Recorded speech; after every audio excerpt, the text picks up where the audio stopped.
फिलहाल हमारी मौजूदगी नवादा जिले अकबरपुर प्रखंड में है और यहाँ पे जमीन सर्वे जो है स्टार्ट हो गया है।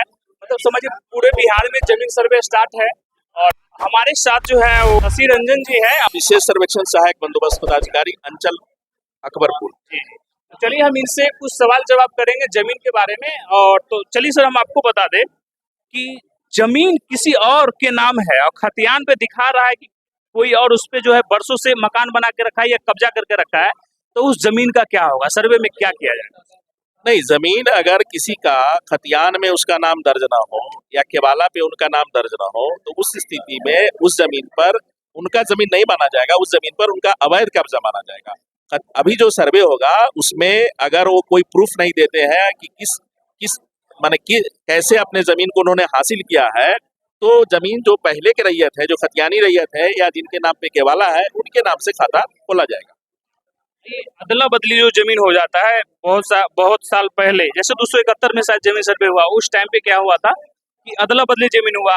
जैसे यहाँ पे 1 बीघा हमारा है, किसी और का है, तो वो कहता था कि आप जोत लीजिए यहाँ पे, हम वहाँ पे कर लेंगे। इस जमीन का अभी तक जो है 2-3 पीढ़ी चला गया है, लेकिन उस जमीन को अभी भी जोता जा रहा है और खतियान किन्हीं और के पास है। इस जमीन का क्या होगा? नहीं, बदलायन जो जमीन है, मौखिक बदलायन की स्थिति में आपको जब भी बदलायन करना पड़ेगा तो रजिस्टर्ड बदलायन करना पड़ेगा। मौखिक बदलायन की स्थिति में जमीन एक दूसरे के नाम पे नहीं किया जा सकता है जब तक वो जमीन रजिस्टर्ड ना हो। अगर मौखिक बदलायन लोगों ने किया है तो उनको अभी क्या करना होगा कि रजिस्ट्री करा ले। अभी पैनिक करने की जरूरत नहीं है, प्रपत्र 2 भर के दे दे उनकी जो जमीन है, लेकिन रजिस्ट्री करा ले। जमीन हमारा है, किसी और ने उस जमीन को रजिस्ट्री करवा लिया है और जमीन हमारे वंशज के नाम पे है खतियान, तो उस जमीन का क्या होगा? अधिकार किसका होगा उस जमीन? नहीं, वो देखना पड़ेगा कि जमीन खतियानी जमीन है और किसी और ने रजिस्ट्री कराया है, तो अगर रजिस्ट्री करा के अगर उस जमीन का म्यूटेशन हो गया है, जमाबंदी कायम हो गया है, तो उस स्थिति में जमीन जिनके नाम पर रजिस्ट्री किया गया उनके नाम पे ही खाता नया खोला जाएगा इस सर्वे में। बंदोबस्त जमीन क्या होता है सर? बंदोबस्त जमीन जो होता है वो सेटल्ड लैंड है, वो गवर्नमेंट कॉम्पिटेंट अथॉरिटी सेटल करती है जमीन को, उसको बंदोबस्त करती है, वो जमीन बंदोबस्त होता है। उसका सर्वे में क्या होगा? नहीं, बंदोबस्त जमीन में अगर उनके पास बंदोबस्त का कागज है जो कॉम्पिटेंट अथॉरिटी है तो उनके नाम पे खाता खुलेगा। और जो अवैध कब्जा जमीन है, जैसे किसी का जमीन कोई अवैध कब्जा करके रखा है और उस जमीन का रजिस्ट्री उनके पास है, बहुत सारे से अवैध कब्जा करके जैसे होता है ना, रंगदारी कर करके या बरियार है तो रख लिया, उस जमीन का क्या होगा? नहीं, अवैध कब्जे वाले जमीन में उनके नाम पे खाता नहीं खुलेगा जिन्होंने अवैध कब्जा कर रखा है।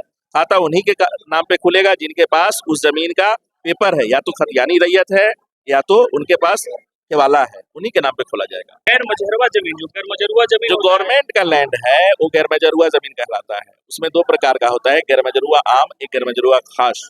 बहुत लोग हैं, मैं बता दूं, बहुत लोग हैं जो गैर मजरूआ जमीन पे उन्होंने घर बना रखा है या अपने कब्जे में रखा है, तो वो जमीन पहले भी गवर्नमेंट के नाम पे थी, आज भी गवर्नमेंट के नाम पे रहेगी। उस जमीन को अभी उनके नाम पे खाता नहीं खोला जा सकता है। तो उस पे रह रहे हैं तो उस पे रह सकते हैं, यूज कर सकते हैं, लेकिन अगर सरकार चाहेगी तो वो आपसे ले सकते हैं। सरकार जब चाहेगी तो आपको हटा सकती है, लेकिन खाता जो खोला जाएगा, जो सर्वे में हम लोग का मेन काम है नया खतियान बनाना, तो नया खतियान बनाने में हम लोग जो खाता खोलेंगे वो अनाबाद बिहार सरकार के नाम से ही खोलेंगे। वो प्रपत्र 2 जो फॉर्म है वो कहाँ पे यूज होगा? प्रपत्र 2 जो है वो स्व घोषणा है, रैयतों का अपना डिक्लेरेशन है, सेल्फ डिक्लेरेशन है। उसमें रैयत बताएंगे कि मेरा जो जमीन है उसका डिटेल्स उसमें देते हैं। उस डिटेल से हमें ये हम डिटेल्स देते हैं, डिटेल से हमको ये फायदा होता है कि हम रैयत तक पहुंच जाते हैं। रैयत को ट्रैक करने का एक माध्यम है प्रपत्र 2। प्रपत्र 3 वंशावली बनाने के लिए प्रपत्र 3 क्या जरूरी है या नहीं? प्रपत्र 3(1) जो है सेल्फ डिक्लेरेशन करके भी दे सकते हैं, कोई दिक्कत नहीं। उसके साथ वंशावली बनाने के लिए अभी जो रैयतों में पैनिक हो गए हैं कि हमको वंशावली जाके बनाना है, सरपंच से बनाना है या पंचायत सचिव से बनाना है, वैसे करने की जरूरत नहीं है।